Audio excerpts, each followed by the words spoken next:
Hey guys, it's Nate with Sauce Ain't the Boss here again, and today is day number 126 of quitting alcohol. I had a viewer ask if I wouldn't mind doing a video on how much I used to drink, how I felt about it, how I felt in the mornings, at night, did I have any withdrawal symptoms when I would quit drinking, and I kind of touched bases on that in my first video, how much I drank. Really haven't talked too much about it, I think, since then, so kind of a good refresher for some of you that may be new to the channel. You can always go back and look at some of my earlier videos. I've been doing these now for, this will be 126 days of videos since I first started quitting on day one. I plan on doing these videos for a full year so you can watch somebody quit alcohol that was addicted to it and the transformation that takes place. But before I get into that topic about the withdrawals and DTs and that type of thing, first I'll start by saying I am not a doctor or a medical professional. All I can share with you is my own personal experience and knowledge through my own research, my own life.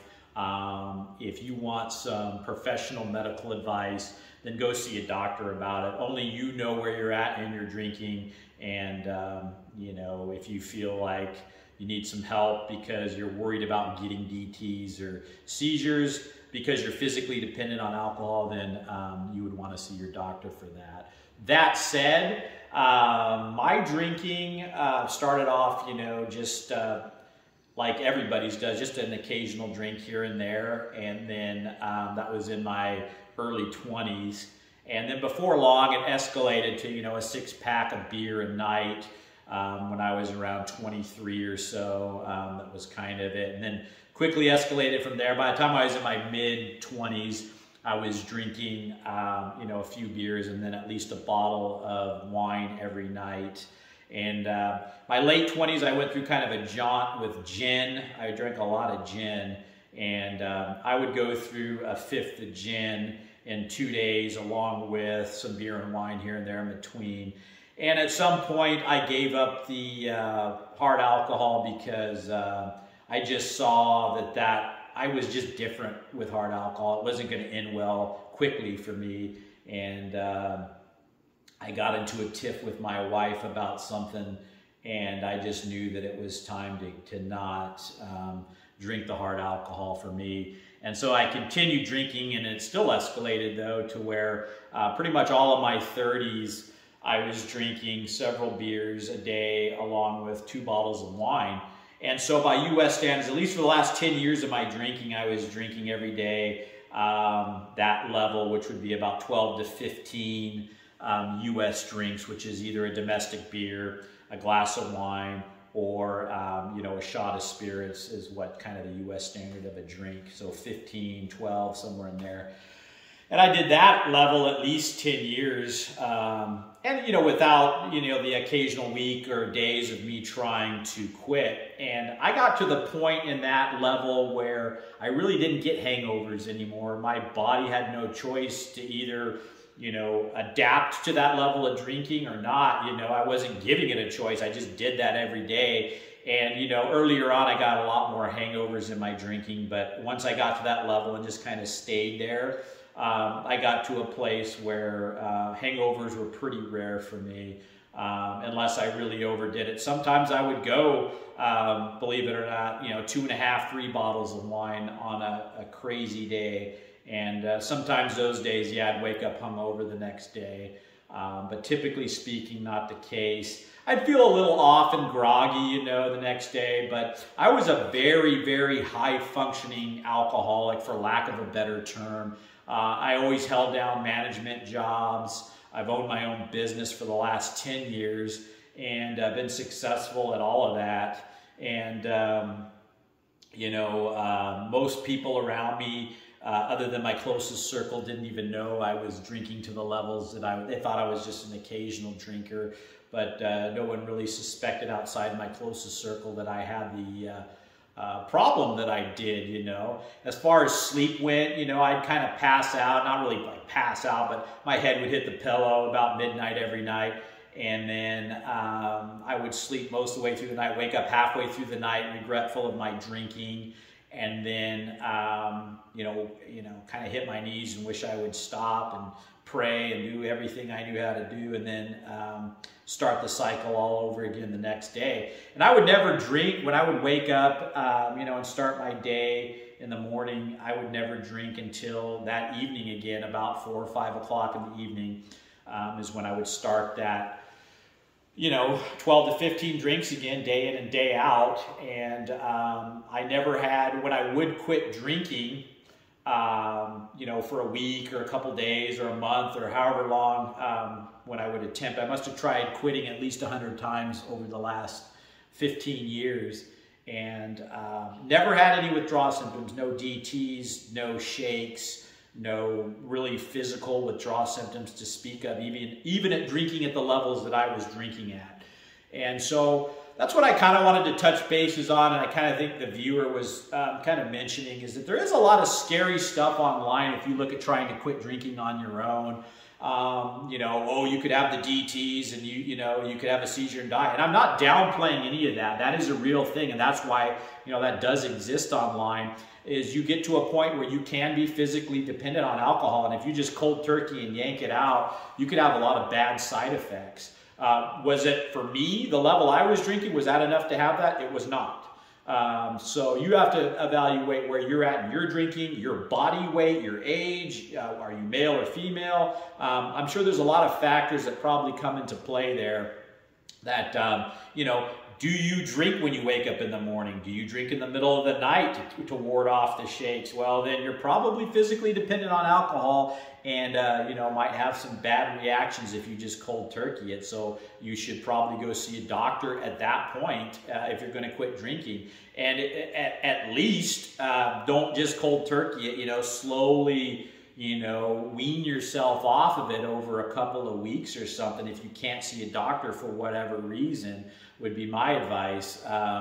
Again, I'm not a doctor, and this is just my own opinions and my own knowledge. And so take it for what that is. Only you know your own drinking too and where you're at. So you're going to have to.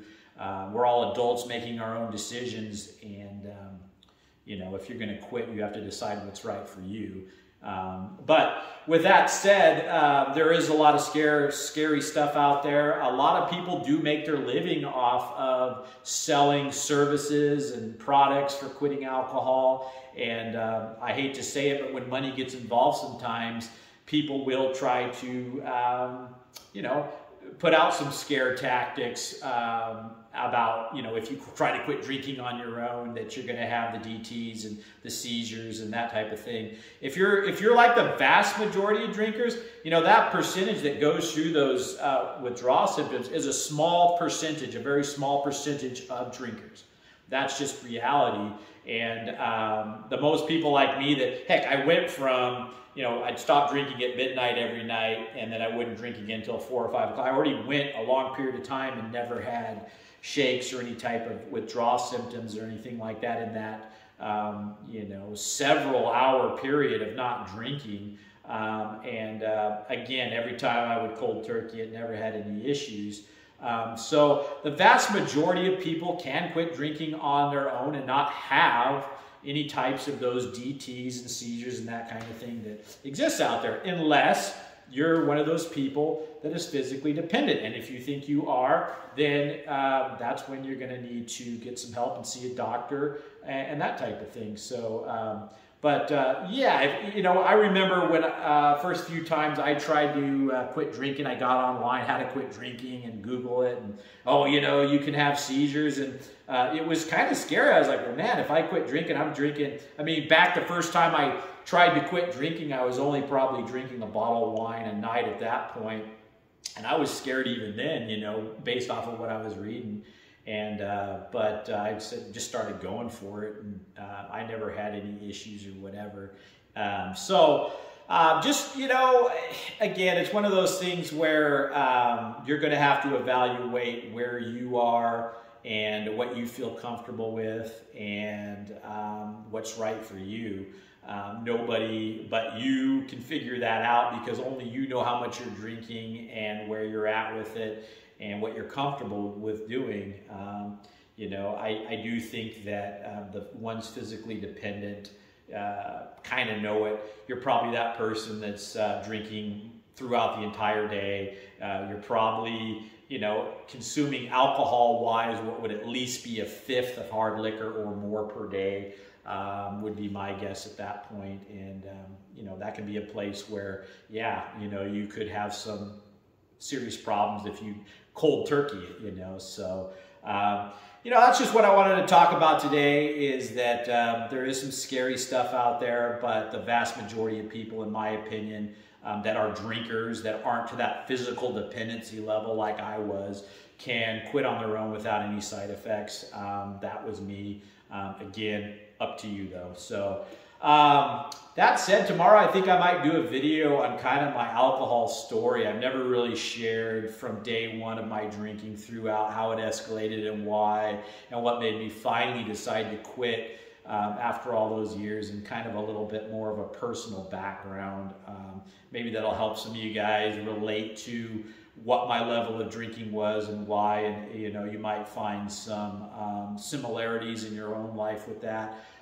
You know, one of the things for me is that I never really had, you know, some, you know, major trauma or PTSD thing. I mean, there was some things in my childhood, you know, that weren't the greatest, but nothing like remotely compared to some other people. And I don't think that alcohol used to the level that I was using it has to have some kind of major trauma. For me, it was like one day I just started drinking, enjoyed it, and then it got out of control on me. I used it to deal with things in my life like stress and relaxation, but it wasn't, you know, some major event that led to it for me. And that might be, you know, something a lot of you guys might find yourself drinking for the same reasons I did, and it wasn't some major thing that happened. And everybody drinks for different reasons. So tomorrow I think I'll share my story, and hopefully you guys will get something out of that. With that said, guys, if you're thinking about quitting alcohol, like I say, I think the vast majority of you guys, if you're just the type of drinker that I was, will be just fine with quitting on your own. But if you have any doubt in that, go see your doctor, because again, I'm not a medical professional. So with that said, guys, remember, sauce ain't the boss. You are. You guys have a great day.